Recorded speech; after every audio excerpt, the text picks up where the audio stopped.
Hello everyone, mini vlog 6ல் நான் Sunday evening happenings தான் உங்களோட ஷேர் பண்ணிக்க போகிறேன். நாங்கள் எல்லோரும் ஃபேமிலியாக கிளம்பி பீச்சுக்கு தான் போகலான்னு ரெடி ஆகிட்டோம். ஸோ சிம்பாவை நாங்கள் இதுக்கு முன்னாடியே நாங்கள் கூட்டிகிட்டு போயிருக்கோம். அப்போ நான் வந்து ப்ரெக்னெண்ட்டாக இருந்தேன். ஆல்மோஸ்ட் 1 இயர் பேக் இருக்கும். அப்போ நான் 5 months ப்ரெக்னென்ட்னு நினைக்கிறேன். அப்போ எனக்கு வயிறுமே இடித்தாலும் சென்டரில் வச்சு அவரை எப்படியோ கூட்டிகிட்டு போயிட்டோம். அதுக்கப்புறம் இப்போ தான் அவனை கூட்டிகிட்டு போகிறோம். அவன் எப்படியோ கொஞ்சம் நேரம் கழித்து அங்கே செட் ஆகிட்டான். ஃபஸ்ட்டு கொஞ்சம் புதுசாக இருந்ததுனால எல்லாத்தையும் சுற்றி சுற்றி பார்த்துட்டு இருந்தான். அதுக்கப்புறம் அவனும் ஓகே.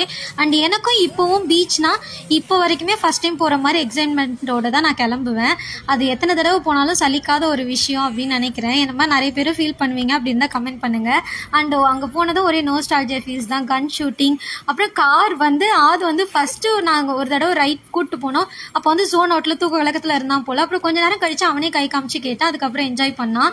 அதுக்கப்புறமா ராட்டினோம் இதெல்லாம் என்ஜாய் பண்ணிவிட்டு கொஞ்சமாக மிக்சட் பஜ்ஜீஸ், அப்புறமா வந்து அந்த சமோசா சுண்டல் சாப்பிட்டோம். செம்ம காற்று, மழை லைட்டாக தூரல் வேறு போடுற மாதிரி இருந்துச்சு. சரி, மழைக்கு முன்னாடி வீட்டுக்கு போகலான்னு வீட்டுக்கு வந்துட்டு இட்லி, சாம்பார், சட்னி செஞ்சு சாப்பிட்டு தூங்கிட்டோம். அவ்வளோதான். பாய், தேங்க்யூ.